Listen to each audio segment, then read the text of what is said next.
Donc aujourd'hui, on va vous parler d'une partie des résultats du mémoire de Camille, hein, qui porte sur les rapports des utilisateurs d'Instagram au contenu commandité auprès des Instagrammeurs qui suivent. Donc on a appelé ça acceptabilité des contenus commandités sur Instagram, ambivalence des contenus et rapports multiples aux prescriptions qu'ils contiennent. Je vais vous parler un petit peu du cadrage général dans lequel j'étais quand Camille est venue me voir pour me parler de son projet de mémoire, et puis ensuite Camille va parler plus spécifiquement de ce sur quoi elle a travaillé. Moi, ça fait un moment que je m'intéresse à la multiplication de contenus marchands qui sont ambivalents, qui disent pas clairement leur nom, qui sont publicitaires, mais qui taisent leur identité publicitaire. Alors ça peut prendre plein de noms au cours du temps, hein, ça va être placement de produits. En ce moment on parle beaucoup de publicité native et de marketing de contenu. Le terme beaucoup utilisé quand ces contenus-là circulent sur les médias sociaux numériques, ça va être contenu commandité ou contenu sponsorisé.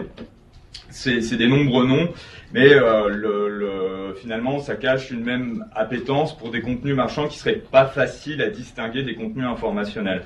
Ça nous a intéressé avec deux collègues de l'université de Sherbrooke, Marie-Ève Carignan et Dany Baillargeon, avec qui on a commencé à travailler là-dessus, puis à recenser un petit peu toutes les formes justement de contenus comme ça qui taisent leur nom, leur identité commerciale.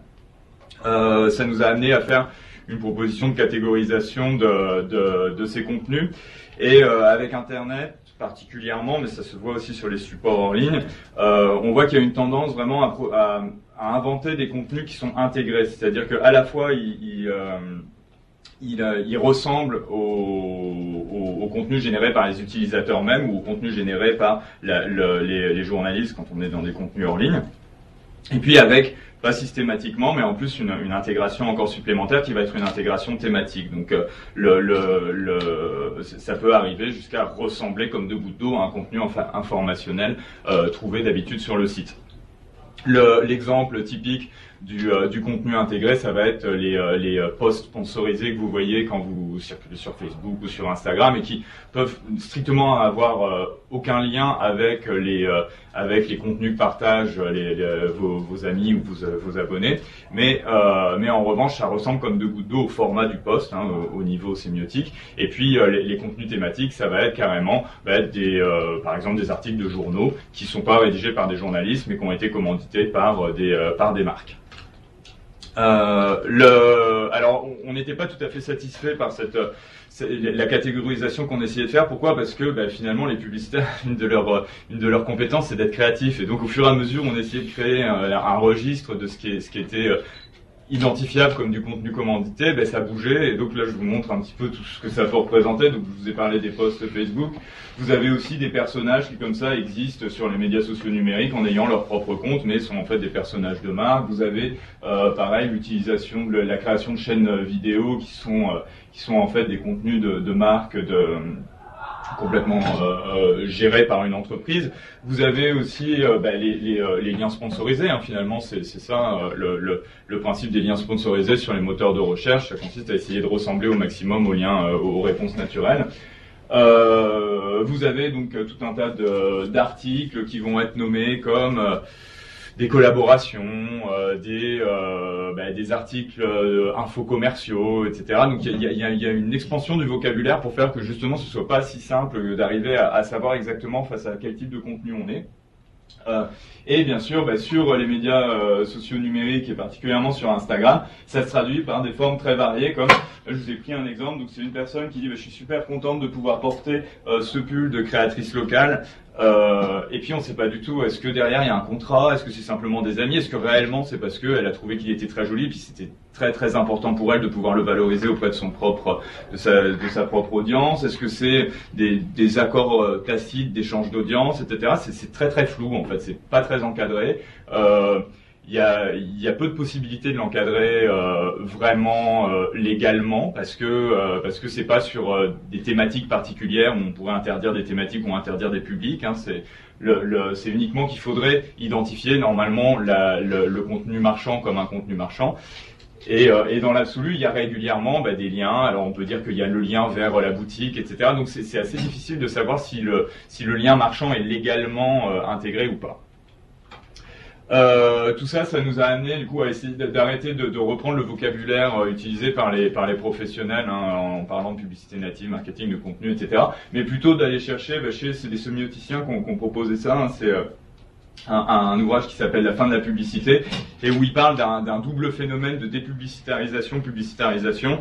La publicitarisation étant un vieux phénomène historique qui reprend tous les effets que la publicité va avoir sur les formes que prennent les médias. C'est une manière dont les médias vont se construire pour laisser de la place à la publicité. Alors au niveau formel, donc par exemple les listes à puces sur internet, c'est pas parce que c'est plus facile à lire, c'est parce que comme ça vous lisez plus vite et donc vous recliquez régulièrement et donc il y a plus de pubs affichées à la minute. Et il y a aussi des questions de fond, hein, parce que ça va être certains sujets traités plutôt que d'autres, la profondeur des sujets, le côté controversé ou pas des sujets qui vont être, il va y avoir des formes d'autocensure pour faire que ça ne dissuade pas les annonceurs d'apparaître sur ces médias. Et parallèlement à ça, en fait, il y a un mécanisme de dépublicitarisation qui est défini par les auteurs comme les tactiques des annonceurs qui visent à se démarquer des formes les plus reconnaissables de la publicité pour lui substituer des formes de communication censées être plus discrètes, dégager des marqueurs de la publicité. Et j'ai un très bel exemple. Vous croyez que mes lunettes c'était pour me protéger les yeux, mais par exemple, voilà, vous avez un truc qui est pratique, qui est donné par le chirurgien une fois qu'on vous a opéré des yeux, mais en plus, je fais de la pub en parallèle. Donc c'est typiquement, c'est des formes dépublicitarisées. C'est pas vraiment du contenu qui se revendique comme publicité. En même temps, ça contient quand même la mention de la marque, si possible une valorisation de la marque. Et ce qui est intéressant quand on s'intéresse au phénomène publicitaire, hein, c'est que finalement les espaces très identifiés au sein des médias de masse, c'est une parenthèse au sein de l'histoire publicitaire. La plupart des contenus qui ont été construits par l'industrie de la publicité depuis qu'elle a été inventée, qu'elle se formalise depuis plus de 3 siècles, c'est du contenu de marque. Ça va être des catalogues où à la fois on vous aide à faire votre choix en termes de quels critères il faut intégrer pour sélectionner tel ou tel type de produit, et puis en même temps on vous propose d'acheter les produits. Ça va être des petits tutoriaux pour vous aider à utiliser le produit, etc. Donc ça fait très longtemps que ça existe, ces contenus qui sont plus ambivalents. Le seul souci, c'est que en fait toute l'éthique, donc le monde de la publicité n'est pas vraiment encadré par une éthique qui est contraignante. Hein, c'est-à-dire que si vous la respectez pas, vous pouvez continuer à être publicitaire. Mais les chartes éthiques qui sont signées par les agences de publicité prennent toutes comme argument essentiel pour le fait que la publicité soit acceptable, que le contenu soit en prenant les termes de Roland Barthes, franc. C'est-à-dire, clairement, il dit « je suis un contenu commercial, maintenant je vais essayer de vous convaincre ». Pourquoi c'est une éthique? C'est parce que quelque part, une fois qu'on vous a dit qu'on essayait de vous vendre quelque chose, ça a activé chez vous tout l'esprit critique en disant « ok, je sais qu'il va me dire que du bien du produit, etc. » Et donc là, ces contenus-là, finalement, ils vont à l'opposé de cette éthique fondamentale de la publicité. Je te laisse présenter ça. Sur quoi tu as voulu travailler. Alors, par rapport au projet, plus précisément, on a décidé de s'attarder à la plateforme, aux réseaux sociaux numériques Instagram, notamment parce que il est relativement récent par rapport à Facebook, puis les intérêts des marques aussi sur la plateforme sont aussi récents. Instagram, là, brièvement, c'est une application principalement mobile pour télécharger des photos instantanément. On peut commenter, partager, tout ça, mais c'est vraiment réservé normalement à la photographie, et ça s'organise plutôt sous thème que sur amitié, si on compare à Facebook par exemple. On parle de 80 millions de photos téléchargées chaque seconde. Puis les derniers chiffres que j'avais aussi, c'était plus de 700 millions d'utilisateurs mensuellement. Pour les marques, l'intérêt, en fait, il y a plusieurs millions de dollars qui sont prévus pour les publicités dans la plateforme Instagram. On parle de 1 à 2,4 milliards de dollars d'ici 2019. Puis, il y a 14,5 à 32,3 millions de publications commanditées aussi sur la plateforme. Puis, comme le mentionnait Alexandre, les publications commanditées sont pas toujours explicités comme tels. Fait qu'il y a une ambiguïté par rapport à ça. Puis aussi, ça soulève beaucoup d'enjeux communicationnels parce que maintenant, les marques ont un rapport direct avec les usagers, les consommateurs. Puis il y a aussi la nouvelle notion de micro-influenceur qui se distingue, par exemple, de l'utilisation des célébrités, mais du partenariat avec des célébrités qui étaient réservé avant à des entreprises qui avaient beaucoup de moyens financiers, mais qui sont maintenant accessibles à des plus petites compagnies qui offrent plus d'opportunités justement de se jumeler à un micro-influenceur qui a une visibilité importante sur Instagram. On peut parfois parler de milliers d'abonnés, par exemple. Et ça soulève aussi des enjeux de santé publique parce qu'on s'intéresse aux marques alimentaires. Fait que c'est des informations parfois qui concernent la santé, l'alimentation, qui réfèrent à des habitudes alimentaires, des valeurs nutritives des fois aussi. Fait que ça peut avoir un impact important sur la réception des messages de la part des usagers quand ça concerne la santé. Puis, on ne sait pas nécessairement si l'information est valide, surtout si elle est teintée d'un objectif publicitaire. Donc, ma problématique, j'allais oublier le plus important, à partir de ces enjeux-là, on veut savoir qu'est-ce qui favorise ou non la confiance d'un usager quand il voit un contenu qui est associé à une marque alimentaire, qu'est-ce qui favorise la confiance ou non envers l'Instagrammeur, mais aussi envers la marque. Oui, alors peut-être on s'est intéressé spécifiquement, parce que l'alimentation, elle est très très présente sur Instagram, et nous on s'est intéressé spécifiquement au contenu fait maison. Les personnes qui voulaient échanger autour de ce mot-clic. Alors, comment on a voulu aborder ça hein, pour traiter les questions de confiance, on viendra plus en détail sur comment ça nous a aidé en présentant les résultats et la discussion, mais très rapidement, en fait, on est allé chercher deux cadres théoriques complémentaires, un sur la prescription. Le principe de la prescription, hein, c'est Armand Hatchwell qui l'a beaucoup défini à travers un article en 95 où il définissait ce que c'était que des marchés à prescripteurs. Puis en fait, pour faire simple, il vous disait que la vision économique du commerce met en place un acheteur en face d'un vendeur et que concrètement ça marche jamais, ça, parce que l'acheteur peut jamais avoir confiance dans le vendeur et que finalement pour que l'échange fonctionne sur les marchés, il faut toujours une tierce personne qui va être ce qu'il appelle le prescripteur et qui va être donc la personne digne de confiance, reconnue comme compétente, qui va donner des avis sur les éléments à consommer au sein de ce marché. Donc, je vous ai pris un exemple avec le marché justement alimentaire.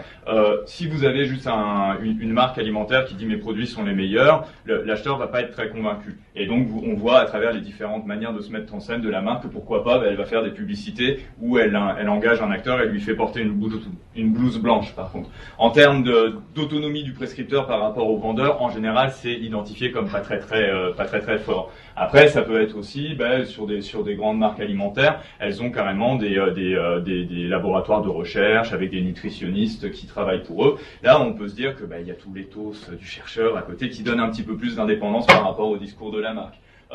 L'idéal, c'est on va avoir carrément un nutritionniste indépendant qui dit ce produit-là c'est le meilleur à mon avis.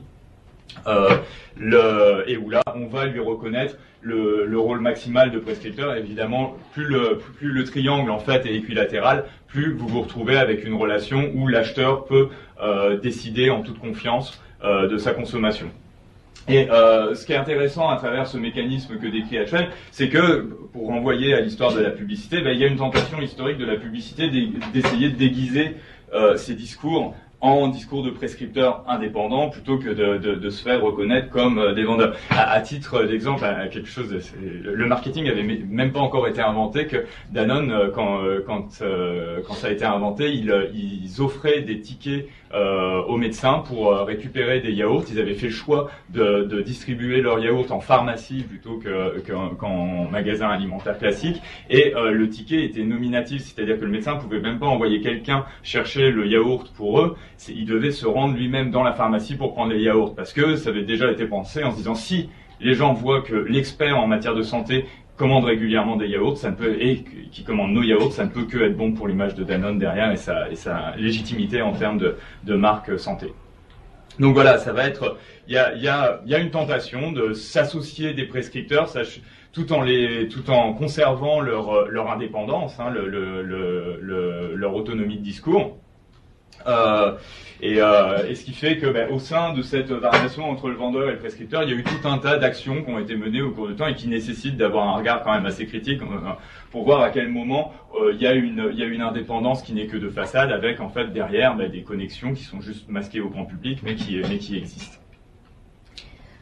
Alors, deuxième approche, c'est la prescription, ça permet de comprendre le marché, ça permet de comprendre les actions des gens qui structurent le marché. Après, comment ça circule ces prescriptions, comment ça marche, c'est réussi, on croit que le produit est meilleur parce qu'il y a quelqu'un avec une blouse blanche qui nous a dit qu'il était meilleur, ou au contraire on n'y croit pas. Là, on est obligé d'abandonner juste cette théorie-là et aller chercher plus des théories des publics, hein. Et notamment, c'est là que l'approche communicationnelle de la confiance est intéressante, parce que ça essaie à la fois de montrer comment on agit dans un monde incertain, on ne maîtrise pas toujours toutes les conséquences de nos choix, particulièrement dans l'alimentation. Ce qu'on mange aujourd'hui, il y aura peut-être des conséquences dans 20 ans, 30 ans, donc c'est très difficile pour nous d'arriver à comprendre exactement quels sont les enjeux de nos choix en termes de consommation. Et donc on a besoin de faire appel à de la confiance, c'est-à-dire déléguer à un moment justement à quelqu'un qu'on estime franc, honnête et compétent la responsabilité de cette santé à long terme issue de nos choix de consommation, et que comme ça marche pas complètement avec juste des connaissances rationnelles, etc. Ça marche avec la mise en scène de la part des personnes qui revendiquent ce rôle de prescription, la mise en scène de tout un tas de gages de confiance pour prouver qu'ils sont compétents et qu'ils sont de bonne foi quand ils donnent des informations et qu'ils orientent vers tel ou tel type de consommation. Donc il y a eu pas mal de travaux qui ont été faits sur les questions de comment la confiance, c'est une construction multidimensionnelle au sein de la relation. La personne qui a le plus travaillé sur ça, c'est Louis Quéré. Et donc, ça inclut entre autres des questions comme la prétention à la sincérité, qui est une des dimensions de la compétence communicationnelle que définit Louis Quéré. Ça inclut aussi ce que les sémioticiens appellent l'énonciation, c'est-à-dire pas simplement un énoncé, mais aussi une mise en scène de l'émetteur du message à l'intérieur de cet énoncé, une mise en scène de son interlocuteur et une mise en scène de la relation qui est proposée. Donc typiquement, c'est pas simplement dire ce produit c'est prouvé, il est bon, parce que ça, l'énoncé tout seul, c'est une des dimensions de la communication, mais ensuite il faut savoir qui a prononcé cet énoncé, parce qu'on va juger différemment nous la personne selon comment on la reconnaît comme indépendante, compétente, etc. Donc l'énonciation, c'est ce qui fait que par exemple quand vous avez des résultats convergents sur l'innocuité par exemple d'un produit alimentaire, si c'est une agence indépendante qui diffuse ce résultat, ça va pas être reçu de la même manière que si c'est une marque commerciale qui le diffuse. La marque commerciale, l'énonciation va faire, c'est le même message sur le fond, mais l'énonciation va faire que le contenu va être davantage remis en cause, on va être davantage suspicieux vis-à-vis de ce contenu-là. Et enfin, dernier élément, c'est que la confiance fonctionne pas, c'est pas soit on délègue complètement notre confiance à un tiers, soit on conserve la responsabilité de nos décisions. Ça va être toujours une délégation un peu variable sur certains éléments. Donc globalement on connaît pas mal de choses sur un secteur, et puis il y a juste certains éléments pour lesquels on est moins compétent, et c'est à ce moment-là que la confiance va être activée. Donc en fait c'est des écosystèmes dans lesquels pourquoi pas, quand on analyse la confiance à un niveau communicationnel, pourquoi pas les gens n'ont pas du tout confiance dans un écosystème, mais malgré tout ils continuent à agir dedans parce que ils sont l'endroit où ils ont besoin de faire confiance, c'est juste sur un tout petit paramètre à l'intérieur de cet écosystème, et c'est suffisant. Typiquement dans l'histoire d'Internet, il y a un cas qui prouvait bien ça, c'était l'utilisation les achats en ligne, où en fait globalement personne n'avait confiance dans les achats en ligne, mais les personnes pensaient qu'elles étaient bien protégées par les banques, c'est-à-dire que si elles se faisaient piquer leurs coordonnées bancaires et vider leurs comptes, les banques, il y avait tout un tas d'assurances qui feraient qu'elles seraient remboursées. Donc peut-être que le système n'est pas du tout digne de confiance, mais comme on a l'impression qu'on a une garantie par quelqu'un à qui on reconnaît cette confiance, ben on continue quand même à agir. Voilà, je te laisse. Alors, pour les projets, justement, on voulait savoir les usagers, comment ils faisaient confiance ou à partir de quoi ils suivaient pour faire confiance. Puis aussi, on voulait savoir qu'est-ce qui était proposé aux usagers aussi. Fait qu'il y en a eu deux analyses. Fait que premièrement, une analyse de comptes Instagram. On a relevé 5 comptes alimentaires avec 10 photos chacun. Chacun, c'est ça. Pour analyser, voir un peu justement quelle sorte de dénonciation aussi était produite. Ensuite, on a fait des entretiens compréhensifs. La justification, en fait, de cette méthode-là, c'était de pouvoir encourager la réflexivité des participants. Comme on a dit, la confiance, c'est assez complexe. Ça s'inscrit dans des dimensions multidisciplinaires. Puis, on voulait vraiment aller chercher justement en profondeur comment les participantes voyaient les contenus commandités. On a eu plusieurs méthodes de contact, dont une qui a été difficile. On a contacté par messagerie privée directement sur la plateforme Instagram des usagers d'Instagram qui étaient abonnés à des comptes qui concernaient l'alimentation. On a envoyé des dizaines de messages. J'avais fait un compte officiel étudiante à la maîtrise avec bon description, approbation du certificat éthique. Mais j'ai eu une réponse. J'ai eu un retour que j'ai beaucoup apprécié. J'ai eu une participante de cette façon-là. Puis l'autre méthode qu'on a utilisée, c'était la méthode de proche en proche. Donc, quelqu'un que j'ai rencontré qui m'a référé à quelqu'un d'autre, etc. Au départ, on voulait avoir des hommes et des femmes. 4 hommes, 4 femmes. Finalement, on s'est rendu compte que c'était vraiment difficile de recruter des hommes. Il y a beaucoup d'hypothèses qui expliquent ça, notamment la présence plus haute de femmes sur Instagram. Aussi, je pense que la dimension, l'intérêt à l'alimentation en général, puis aussi, il y a beaucoup d'hypothèses qui peuvent expliquer pourquoi il y avait plus de femmes qui étaient actives sur des comptes alimentaires. On peut penser notamment justement à la préoccupation du poids. Il y a des études aussi qui s'intéressent justement au fait que les femmes s'intéressent généralement plus activement à la santé en général. Puis aussi du fait que socialement, les femmes en général, mais ça c'est discuté aussi dans le mémoire, les rôles sociaux, souvent la femme a encore le rôle par exemple d'aller faire les achats, faire la cuisine, etc.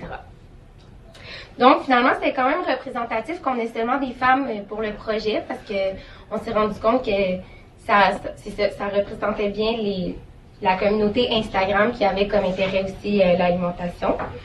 Puis, on a utilisé l'analyse de discours pour les entretiens compréhensifs suite au verbatim.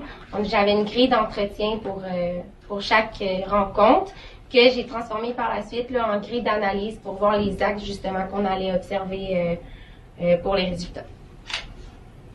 Donc ça, c'est un exemple de la grille d'analyse des comptes. C'est juste une partie... Oh, excusez, c'est pas moi qui contrôle.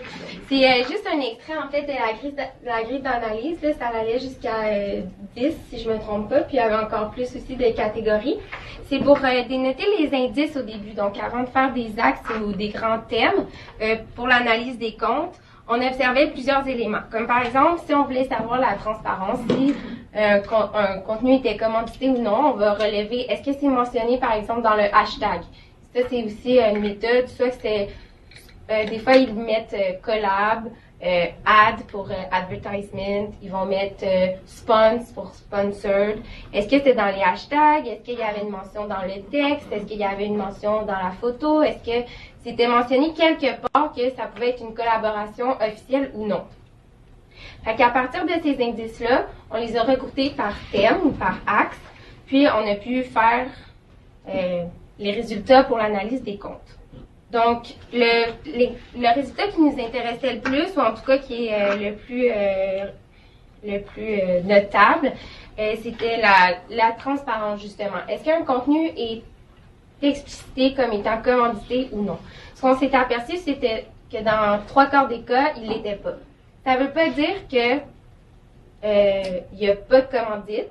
Ça ne veut pas dire qu'il y en a une non plus. Ça, c'est important à retenir. Donc, ça veut juste dire qu'il y a une ambiguïté, qu'on peut pas savoir. Puis c'est ça qui est important, en fait. Le récepteur, il peut pas savoir à quel contenu se fier. Il sait pas si c'est une publicité, mais il sait pas si c'en est une non plus. Donc, ces mécanismes de réception vont être un petit peu différents selon si c'est lui ou non. Est-ce que tu avais quelque chose à rajouter là-dessus? Oui, ben alors en fait, ça rappelle, je ne sais pas si vous vous rappelez au début, l'éthique publicitaire, ça consiste à dire clairement que c'est un message commercial, et donc le résultat, le premier résultat de Camille, rien qu'en analysant les comptes, est assez frappant parce que, donc comme elle disait, là c'est simplement des contenus ambigus, c'est-à-dire que il y a des marques mises en scène. Et on ne sait pas si réellement c'est parce qu'il y a un contrat derrière, il y a eu une collaboration avec la marque ou pas. Ce qui est finalement assez problématique parce que quand on est dans ce genre de circonstances, ça veut dire que finalement on se retrouve avec plein de contenus, dont pourquoi pas des contenus qui sont publiés de manière tout à fait sincère par les Instagrammeurs sans aucune connexion avec des marques commerciales. Donc, on ne sait plus si on doit leur accorder de la confiance ou pas. Et ça, c'est ce phénomène des contenus ambivalents ramené, comme disait tout à l'heure Camille, c'est vrai qu'avec les micro-influenceurs, maintenant toutes les marques peuvent utiliser ce type de technique. Alors tant que vous avez 2-3 je sais pas, Apple qui donne des iPods au moment où ils sortent le premier iPod, c'est évident bien sûr que les grandes stars sortaient pas comme ça du cinéma avec le iPod à la main, simplement parce qu'elles trouvaient que c'était vraiment un MP3 génial. Évidemment, il y a un contrat derrière, et puis c'est assez rare. Là maintenant, on se retrouve avec, quand vous avez une personne qui habite dans le même quartier que vous, qui s'intéresse beaucoup à l'alimentation et qui dit qu'elle a bu un super café ce matin à tel endroit, mais vous savez pas si c'est parce que réellement elle apprécie, si c'est parce qu'il y a eu un accord avec ce café-là. Et ce mécanisme général, il fait qu'on n'est plus avec certains contenus, c'est-à-dire les grandes marques, on peut jamais leur faire confiance. Et puis, sinon, il y a quasiment toute notre consommation ordinaire. Malgré tout, on est à peu près en confiance. Ça met de la défiance un petit peu partout, et ça rejoint du coup un phénomène qui est vraiment général en termes de défiance dans la société, hein, qui est que vous avez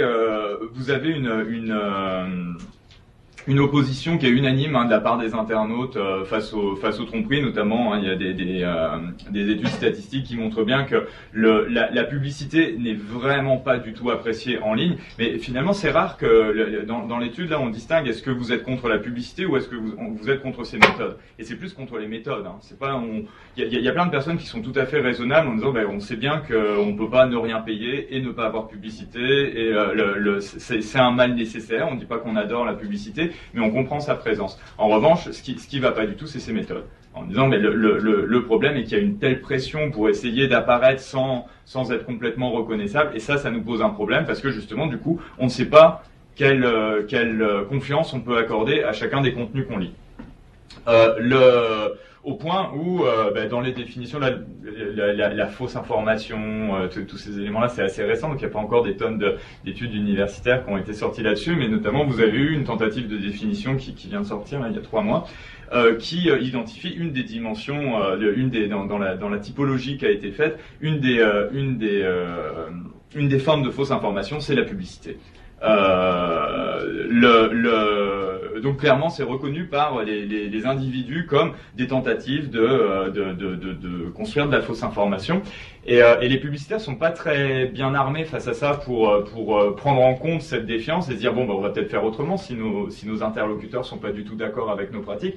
Notamment parce qu'il y a quelque chose qui a été très bien démontré, enfin très bien résumé par Brunwhite et Murphy il y a 10 ans. C'est quelque chose. Moi, je fais beaucoup d'enquêtes auprès de praticiens et je retrouve leur définition vraiment quasiment dans tous mes entretiens. Ils vous disent les publicitaires sont pas des cyniques, mais par contre c'est des mutiques et des myopes, quoi. C'est-à-dire qu'il y a deux mécanismes qui se mettent en place dans leur fonctionnement. Première chose, c'est ils tirent pas les conséquences des prémices. C'est-à-dire est-ce que vous êtes publicitaire? Oui. Est-ce que vous utilisez des adblockers? Oui. Donc et il n'y a pas de conséquences. Normalement, c'est une contradiction qui devrait amener à réfléchir sur son métier en disant comment ça se fait que moi-même j'essaie d'empêcher les choses que je produis. Mais il n'y a pas de conséquences. On arrête, c'est un cogito interruptus. Ça, c'est le mutisme. Et l'autre forme qui correspond plus à ce qu'on voit avec ces contenus sponsorisés, c'est la myopie. C'est-à-dire s'arranger pour mal voir le problème. C'est-à-dire que tout le monde vous dit, mais moi, ce que je veux, c'est que vous me disiez franchement que vous êtes de la publicité. Et les publicitaires répondent en disant, vous inquiétez pas, on va faire en sorte que vous ayez des expériences de navigation les plus fluides possibles. Donc on répond pas à la question. On essaie de mettre en scène la question d'une autre manière.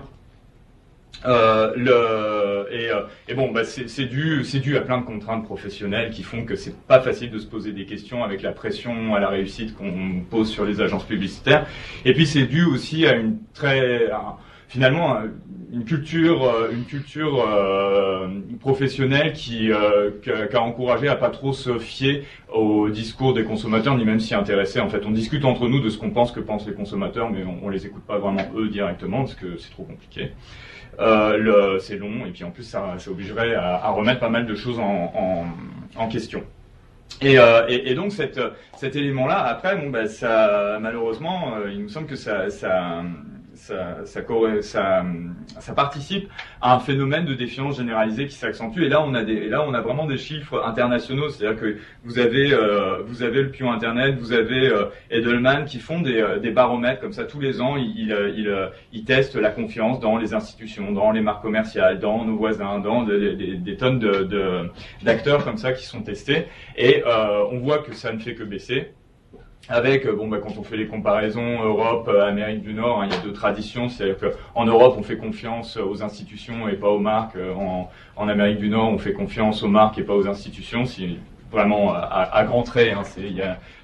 C'est un peu les deux cultures de la confiance. Mais dans tous les cas, donc ce qui fait que les marques sont un petit peu moins en recul en Amérique du Nord, mais elles baissent systématiquement depuis des années. Et puis c'est de pire en pire. Je vous ai pris par exemple leurs résultats pour le Canada. Si on compte face à la phrase je n'arrive plus à croire personne, ils ont tous quelque chose à nous vendre. Vous avez quand même une personne sur 5 qui est parfaitement convaincue par cette affirmation. Vous avez plus de la moitié de la population qui est pas mal en accord avec. Et puis si on prend un petit peu d'accord jusqu'à parfaitement d'accord, on a il nous reste plus que 10% de personnes qui estiment qu'elles vivent dans un monde dans lequel on peut avoir confiance. C'est vraiment problématique à plein niveau. C'est vraiment problématique parce que de toute façon, c'est vraiment ça témoigne d'une vision à court terme quand on essaie de faire des mécanismes d'influence qui se masquent, parce que finalement peut-être qu'on va arriver à tromper une personne sur une situation et puis après elle se rend compte qu'elle s'est fait avoir et elle a plus confiance dans le système entier à long terme. Donc finalement à long terme on se tire plutôt une balle dans le pied. C'est très compliqué aussi pour nous en termes de connaissances. Ça c'est pareil, il y a déjà un cas qui existe sur Internet qui avait démontré ça. C'était les avis en ligne. C'est-à-dire qu'au début où il y avait des avis en ligne, quand il y avait des enquêtes qui étaient faites auprès des consommateurs, enfin des internautes, ils vous disaient c'est super, comme ça je sais moi en qui j'ai le plus confiance. J'ai confiance dans les autres personnes qui ont vécu la même expérience que moi. Donc ils me renseignent sur leur avis et comme ça je peux faire mon choix avec quelque part le prescripteur en qui j'ai le plus confiance qui m'a donné son avis.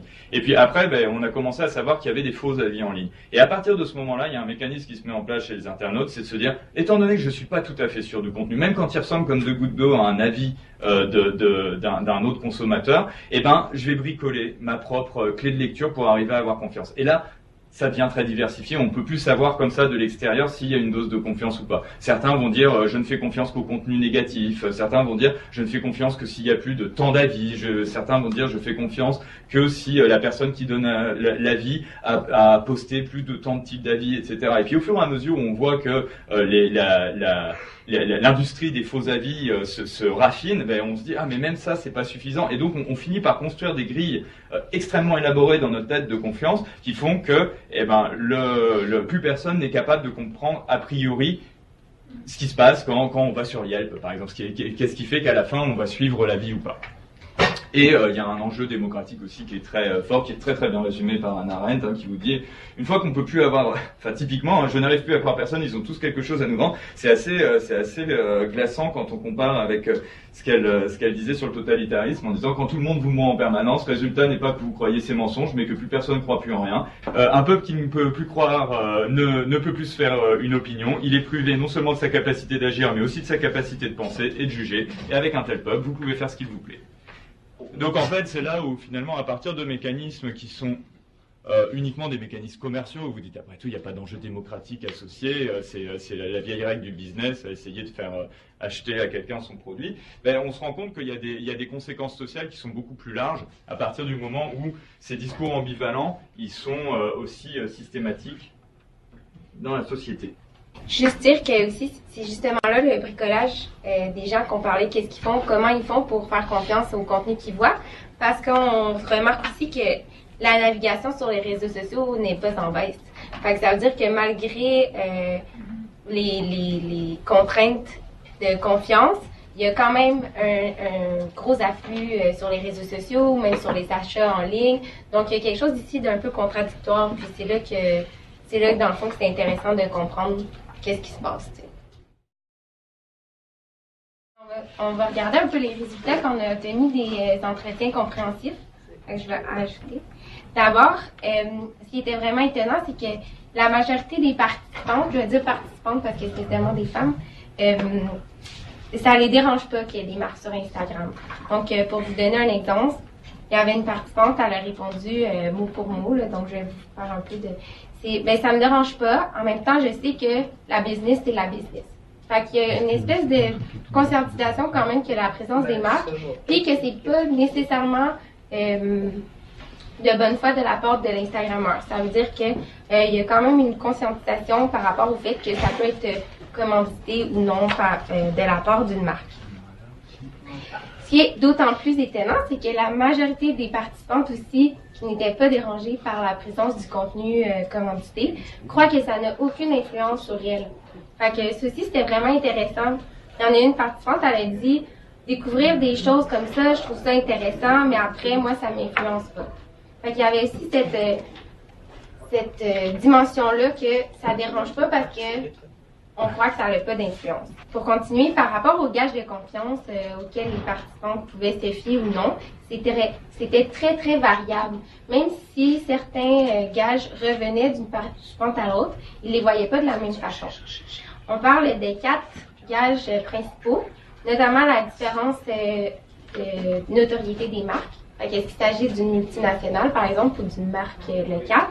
La notoriété des Instagrammeurs aussi. Est-ce que c'est justement une vedette ou une amie? Le rapport de l'Instagrammeur aussi avec les marques. Est-ce qu'il en propose tout le temps? Est-ce qu'il en propose une fois de temps en temps? Ça aussi, ça comptait. Puis, la valeur et l'intégrité de l'Instagrammeur qu'on a réuni parce que ça n'a pas été soulevé souvent. Mais comme on parlait tantôt, est-ce que c'est une nutritionniste, par exemple? Puis est-ce que c'est le nutritionniste qui s'affiche, est-ce qu'il publie du contenu santé ou non? Est-ce que c'est congruent? Est-ce que c'est un vegan puis finalement il nous propose de la viande? Là? Ça serait peu probable, mais c'est quand même considéré. Fait qu'il y avait un exemple aussi, tu sais, il y a une différence, quand je parlais de la différence entre les marques, si c'est une grosse marque ou une petite marque, le verbatim qui était vraiment intéressant que je vous avais mis, c'était, tu sais, la plus petite marque, ce serait aussi, reste que ça reste du marketing, mais ce serait peut-être plus pour l'aider à se développer, pour faire plus de visibilité. Je pense que ça lui offrait pas plein d'argent versus une grosse compagnie. Fait qu'il y avait vraiment une différence d'interprétation, d'intention, dépendamment si c'était une grosse compagnie ou non. Par rapport à la notoriété des Instagrammeurs, si c'était si c'était un Instagrammeur populaire ou non, là aussi, il y avait des différences d'intention. Si c'est un Instagrammeur vraiment populaire, est-ce qu'il y a plein de choix de contrats, donc il peut vraiment choisir les contrats qui pour lui font du sens, ou est-ce que c'est un Instagrammeur qui cherche de la visibilité, donc qui accepte des contrats sans avoir trop le choix. Fait que ça aussi, c'est des différences dans les intentions.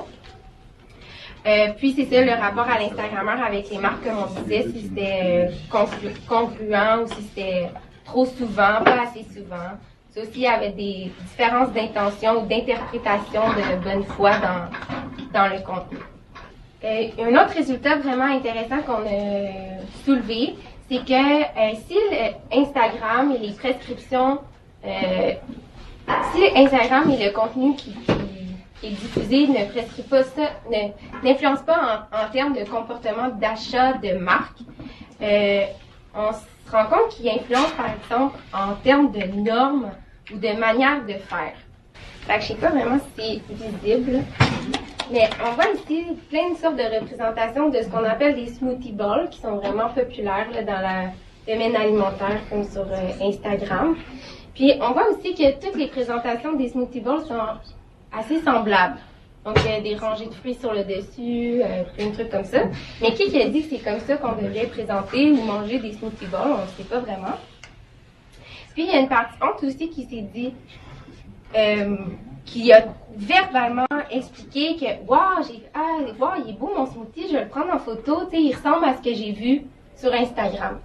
Fait que ça, c'était vraiment intéressant parce que, au-delà d'un produit qui était conseillé, c'était vraiment plus une norme ou c'est ça, une manière de faire. Parce que dans l'ensemble des questions qu'on a posées aux participantes, on voulait savoir aussi c'était quoi leur habitude de cuisine, c'était quoi leur habitude de consommation, est-ce qu'ils cuisinent beaucoup, est-ce qu'ils cuisinent pas. Ça fait une différence parce que si un produit est conseillé comme une marque de pain, par exemple, et la personne qui cuisine beaucoup va savoir que si elle utilise une autre marque de pain, sa recette va fonctionner quand même. Fait qu'à ce niveau-là, l'influence pouvait diminuer. Mais, dans la présentation du plat, par exemple, pour voir qu'est-ce qui est trendy ou ce qui l'est pas, mais là, l'influence pouvait jouer, peu importe la compétence culinaire. Oui, exact. Je vais enchaîner, dans le fond, avec la discussion qu'on a eue par rapport à ces résultats-là, notamment par rapport à l'illusion de contrôle, qui était proposée par Flanger en 1975, pour ceux que ça intéresse, mais vu qu'on n'a pas le PowerPoint, à la fin, si vous voulez des références, vous viendrez me voir. L'illusion de contrôle, dans le fond, c'est la surestimation d'un pouvoir personnel sur un événement sur lequel on n'a aucun pouvoir. Fait qu'on crée des contingences sans qu'il y en ait réellement. Puis, on a associé ça à nos résultats parce que on se rendait compte, justement, est-ce que les femmes, les participantes ont une illusion de contrôle en pensant que ça n'a aucune influence sur elles. Si on se rappelle du premier résultat que je vous ai présenté. Puis il y a 3 facteurs importants là-dedans qui favorisent l'illusion de contrôle. C'est le tri de l'information, parce que là, on utilise Internet. Fait qu'on peut choisir le contenu auquel on s'expose, comparé par exemple à la télé ou qu'on ne choisissait pas, par exemple, les publicités.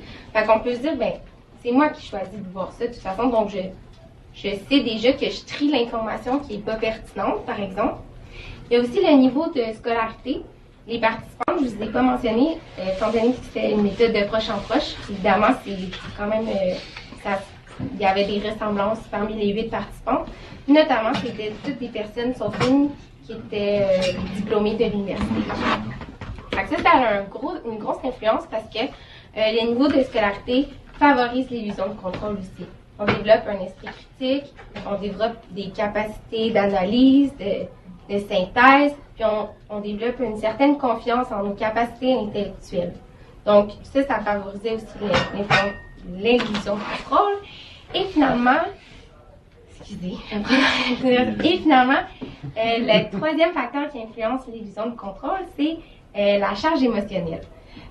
C'est inévitable, surtout parce qu'on parle d'alimentation. On a parlé aussi tantôt des facteurs qui pouvaient influencer le fait que ce soit toutes des femmes, dont l'image corporelle, l'intérêt pour la santé, tout ça. Puis ça, c'est des facteurs qui vont influencer aussi l'illusion de contrôle, c'est-à-dire qui va renforcer aussi le fait, mais ça va être plus, plus inconscient ces facteurs-là. La charge émotionnelle et motivationnelle aussi, à trouver, trier les contenus. Effectivement, alors donc ce qui nous intéressait, c'est de dire, illusion de contrôle, ça a été quand même beaucoup utilisé, notamment en économie, pour expliquer que finalement les consommateurs étaient complètement incapables de maîtriser et de comprendre, ne serait-ce qu'ils ne contrôlaient pas tout à l'intérieur d'un marché. Donc c'est une vision assez pessimiste de l'autonomie ou de la capacité réflexive des usagers. Là, ce qui nous intéressait avec les théories de la prescription, c'est que ça permettait de pointer un petit peu pourquoi il y avait cette illusion de contrôle, et non pas simplement parce qu'on était trop angoissé et on voulait surtout pas voir qu'on ne maîtrisait pas tout, ou qu'on était tellement sûr de nous à cause de nos origines socioculturelles. Et la prescription, notamment, un des éléments intéressants dans la théorie d'HEL, c'est qu'il vous dit que les prescriptions ne portent pas tous sur le même degré et donc sont plus ou moins impliquantes pour la personne qui accepte de recevoir une prescription. Il fait une distinction entre des prescriptions qui sont de fait, des prescriptions techniques et des prescriptions de jugement. Et donc typiquement, la prescription de fait, ça va être simplement dire ce produit existe. Donc simplement, on informe sur l'existence à l'intérieur du marché d'éléments auxquels le consommateur n'aurait peut-être pas pensé. La deuxième dimension technique, ça va être de dire, soit ça peut être un comment faire, soit ça peut être aussi informé sur des critères qui pourraient être intéressants pour évaluer les produits. Donc typiquement, vous voulez vous acheter un ordinateur et puis vous dites mais c'est lequel qui a le plus gros disque dur, et puis la personne elle va vous dire mais tu sais que la mémoire vive c'est important aussi. Voilà, elle n'est pas en train de vous orienter vers le choix d'un ordinateur particulier, mais elle est en train de vous donner des autres critères à prendre en compte. Et puis la dernière, c'est celle qui est finalement la plus régulièrement perçue comme très impliquante, c'est celle de jugement. Et où là, en fait, c'est quand la personne va vous dire je te conseille d'acheter tel ordinateur spécifiquement, le modèle Toshiba etc. Et où là, effectivement, il y a une délégation non seulement sur la sélection de tous les produits possibles en termes d'achat, sur les critères qu'il faudrait utiliser pour classer tous ces produits, et en plus même sur l'avis définitif sur quel produit est le meilleur. Donc, et la plupart du temps, avec cette partition des prescriptions, quand on relit les enjeux de confiance, on se rend compte qu'effectivement, la plupart du temps, quand on parle d'enjeux de confiance, on est sur de la prescription de jugement. Parce que c'est évident pour tout le monde, je suis en train de déléguer à quelqu'un l'autorité de choisir pour moi. Donc ça, c'est quand même assez important. Et dans ces cas-là, on est assez attentif, justement, et assez critique vis-à-vis de qui va être reçu comme un prescripteur légitime. Donc, pour ce niveau de prescription, dans les entretiens, ce que nous renvoyaient les enquêtés, c'est que pour elles, c'était de la prescription de fait. C'est-à-dire qu'elles allaient chercher des recettes, des types de recettes. Donc, typiquement, voilà, je fais des soupes tous les jours. J'ai besoin, au bout d'un certain temps, de savoir comment faire un petit peu de nouveau. Mais derrière, mon circuit d'approvisionnement, il est déjà en place. Je vais pas le modifier. Je suis pas en train d'essayer de voir où je pourrais consommer tel ou tel aliment. Les recettes que je vais sélectionner, je vais me les approprier, donc je vais reprendre l'idée, mais pourquoi pas, je vais pas mettre les mêmes ingrédients, je vais pas mettre les mêmes épices, etc.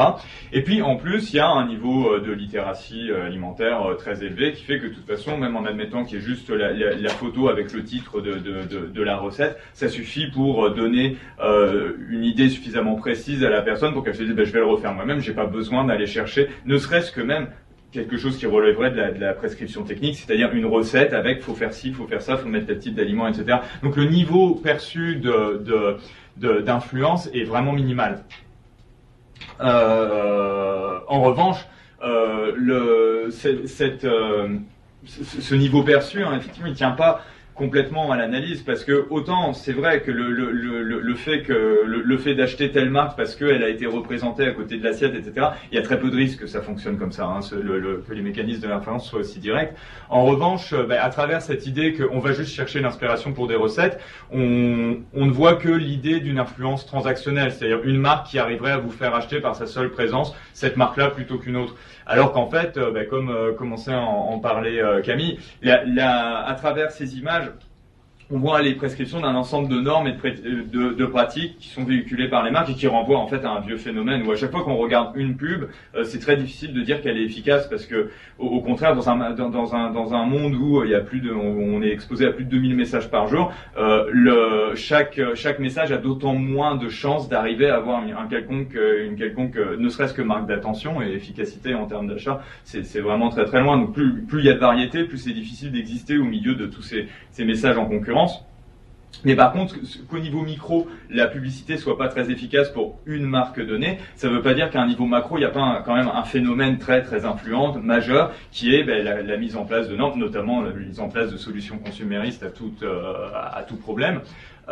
Et effectivement, là, on voit qu'il y a une des critiques récurrentes de la publicité, c'est-à-dire une sursollicitation. On est en permanence en train de vous dire, vous pourriez cuisiner ça, et puis ça, et puis aussi ça, et puis aussi ça, et puis aussi ça. Et donc Camille qui venait aussi, moi c'était la pub, et puis elle c'était les préoccupations de santé. Effectivement, ces sursollicitations, ça n'encourage pas une diète équilibrée et à savoir s'arrêter. Il y a aussi des questions de mise en scène, de quantité, de nourriture, d'équilibre nutritionnel qui vont pas vers le bas. Il y a aussi la transmission de normes sur ce que c'est que le niveau minimal d'élaboration de la cuisine au quotidien. Avec en plus, alors un des autres éléments qu'avait identifié Camille dans son analyse des contenus, c'est que c'est toujours décontextualisé. C'est jamais la nourriture en contexte alimentaire. Alors ça, pour les sociologues de l'alimentation, c'est tout de suite alarme en disant bon, c'est la nourriture, c'est un fait social.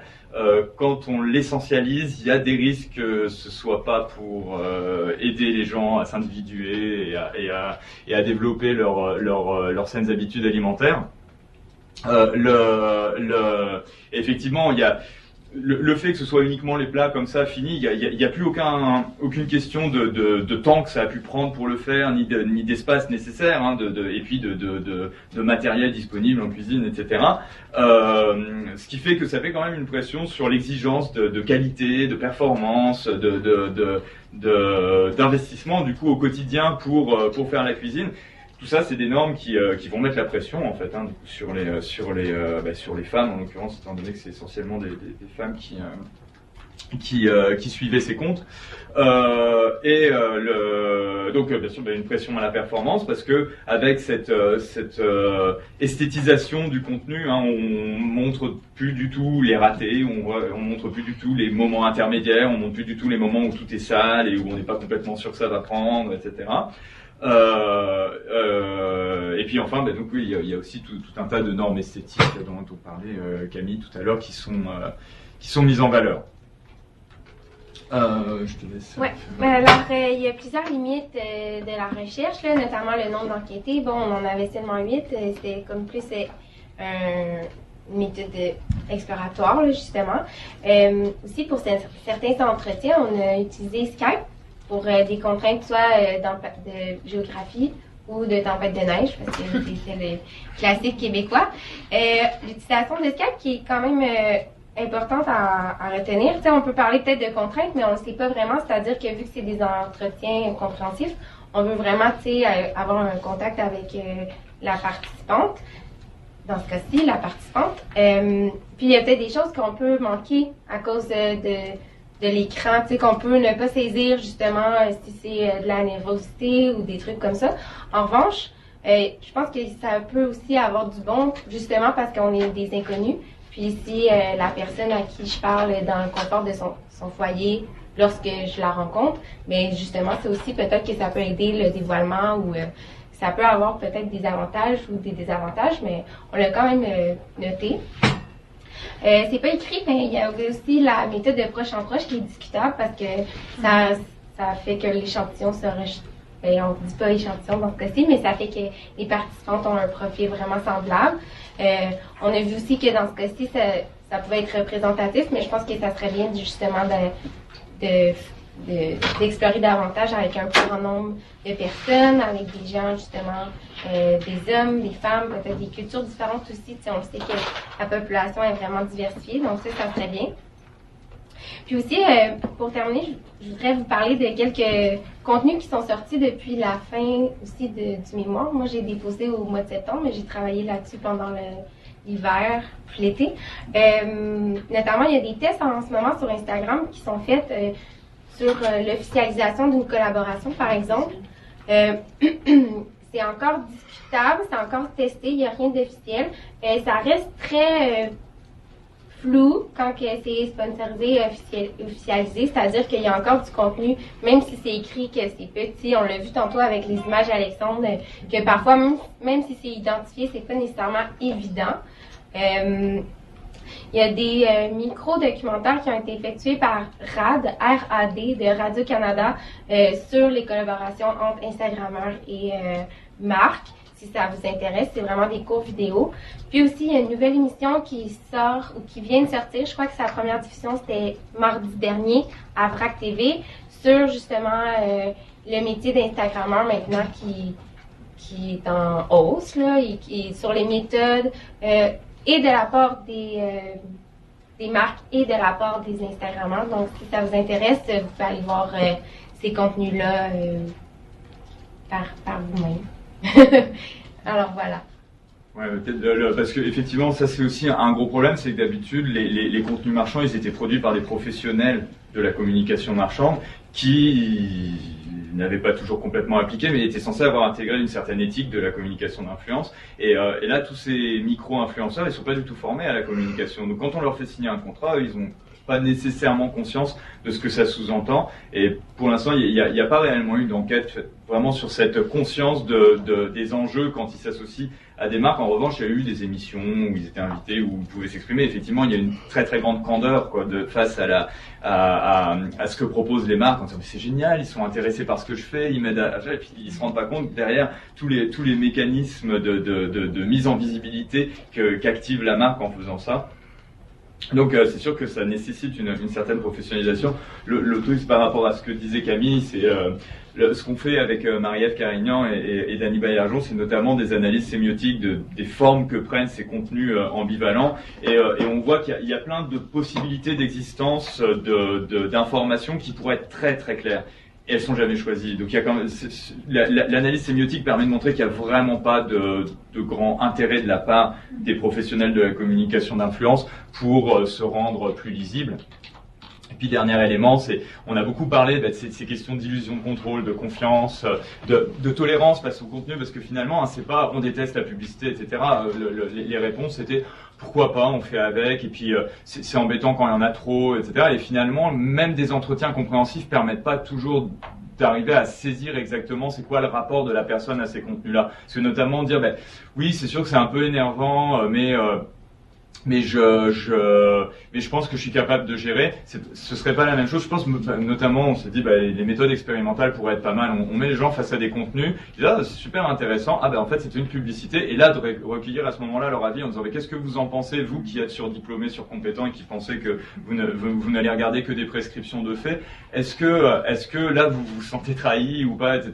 Parce que je pense qu'après, il y a l'avis plus global, il va gommer ces moments d'avis concret face à un contenu qu'on reconnaît d'un seul coup comme différent de ce qu'on pensait, quoi.